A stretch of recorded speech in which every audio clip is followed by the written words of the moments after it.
Hey guys, Brad Danger here, and I'm gonna say something that might get me kicked out of the Mustang community. I don't love everything about Mustangs. And before you freak out, before you go to the comments and type just buy a Prius then, relax. Because I love Mustangs. I have a 68 California Special and, well, this Shelby GT350 right here, and you can actually win it. Yes, click the link in the pin first comment and lock in 2,000 bonus entries with any purchase that you make. Because if you win this one, driven one, or even dreamed about one, you already know there are some things about Mustangs that make you go, why is it like this? So today, we are going through 10 things that I hate about Mustangs. Let's go. First thing, the reputation. Yeah, we are gonna start there because you don't even have to own a Mustang to feel this one. You just have to exist on the internet. The second that you say, I drive a Mustang, there's always that one guy, oh bro, careful leaving cars and coffee.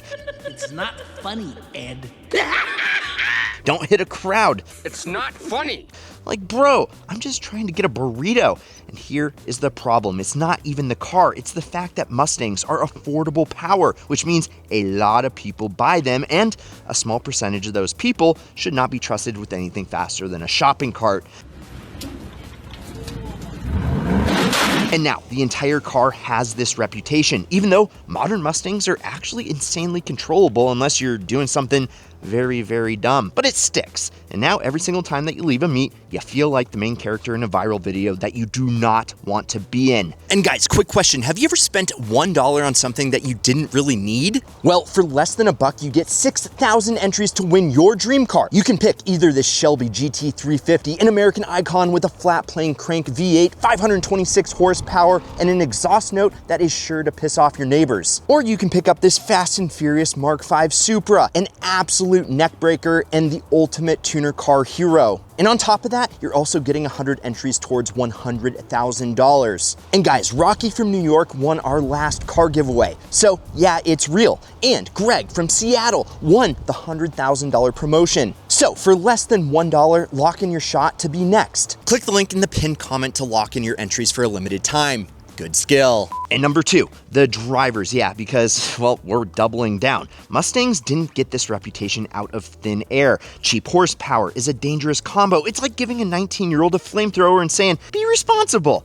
Sometimes they are, and sometimes, well, they're not. And the worst part is, even if you are a good driver, you're now associated with every guy doing donuts in a Walmart parking lot at 2 a.m. You're just sitting at a red light, and some dude next to you is revving like it's the Fast and Furious casting call.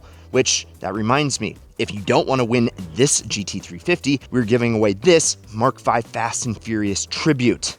So, which one would you choose? Let me know in the comments down below. And number 3, the interior quality. Now, I get it. I mean, it's a performance car. Who cares about interior? Yeah, well, I care when it sounds like a bag of Legos back there because Mustangs have this weird thing where they feel pretty solid until one tiny plastic clip decides to give up on life, and now you hear it forever. You even try to find a rattle in a Mustang, you can't. It's like chasing a ghost. You hit a bump, it's there. You try to show someone, well, it's gone, and you start questioning your own sanity. By week 2, you've just accepted that this is a little rattle, and now you're roommates. Number 4, now this Shelby GT350 only has 12,000 miles. It's essentially a collector car at this point, but if you don't treat it right, the paint, it's soft. What are we doing? I mean, you drive this thing for like 1,000 miles and suddenly it looks like it went through a sandblaster. Rock chips everywhere. Front bumper, cooked. Hood, battle scars. You didn't even tailgate anybody. You just existed on the highway. At this point, buying a Mustang without paint protection film feels like buying a phone and just raw dogging it without a case. You're living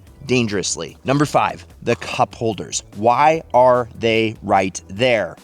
I mean, seriously, who designed this? Because clearly they have never driven a manual car in their life. You go to shift, and now your drink is like, hey man, I'm part of this too. You either hit second gear or you launch your iced coffee into orbit. There is no in between. I don't get it, and the damage is done.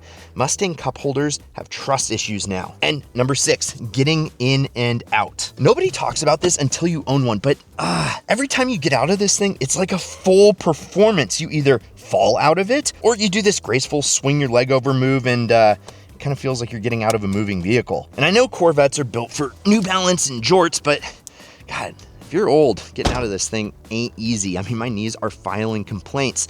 My back is pretty much negotiating, and if you park next to a curb, well, it's suddenly a tactical extraction mission. Now, number 7, the weird cost-cutting Ford did. This drives me insane, because Mustangs give you 526 horsepower, launch control, track modes, and then, yeah, you can't even hold up the hood yourself. Check this out. Yeah, you actually have a prop rod.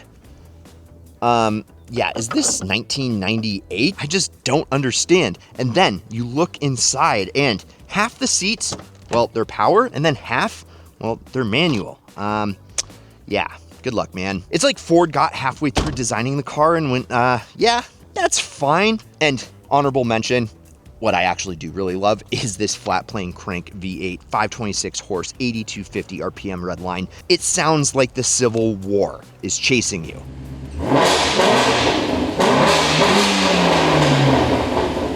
But getting back to things that I don't like, number 8, they are heavier than you think. And this one really sneaks up on people because Mustangs, well, they feel fast. They are fast. But then you look at the weight and you're like, oh, that is a big boy. And yeah, it's gotten way better over the years. Independent rear suspension helps a ton, but there's still this underlying feeling that you're driving something that's more GT car than razor sharp sports car, which, guys, isn't bad until you try to throw it into a tight corner and physics is like, yeah, man, relax. And number 9, this thing is just sex on wheels and it is beautiful. Now, that sounds like a weird complaint, but hear me out. Mustangs are the most recognizable cars on the road, which means everyone has an opinion. You get compliments, you get hate, you get people trying to race you at every red light.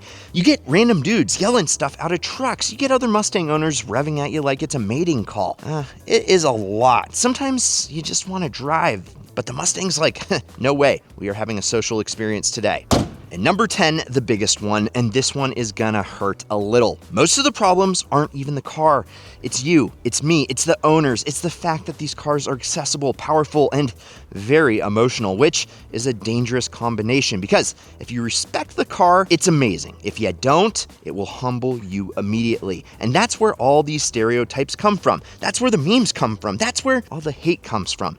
Not the car, the behavior around it. And honestly, guys, that's also what makes a Mustang so great because they're one of the last cars that feels like they have personality. They're not perfect, they're not polished, they don't try to be something that they're not. They are loud, they are a little rough around the edges, and they make questionable decisions sometimes, and somehow that makes you love them even more. Because let's be honest, at the end of the day, you don't win a Mustang because it's perfect. You win it because it makes you feel something, even if that feeling is, why is my cup holder attacking me right now? And yeah, I hate all 10 of these things, but I'll still take a Mustang or Shelby over most cars on the road because when you hit that gas and that thing wakes up, none of this stuff matters. Not the rattles, not the paint, not the reputation, just you, the car, and that stupid grin you can't get rid of. And honestly, that's why we keep coming back. Now, I know there's a lot of Mustang fans and owners watching this video, and if you enjoyed the video, like, subscribe, because we are on our way to 2 million subscribers. Also,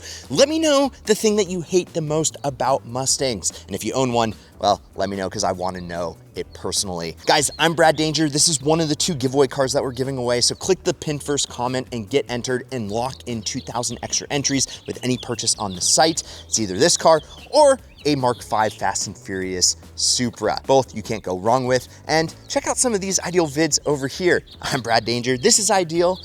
Promise me one thing. Keep living the Ideal lifestyle.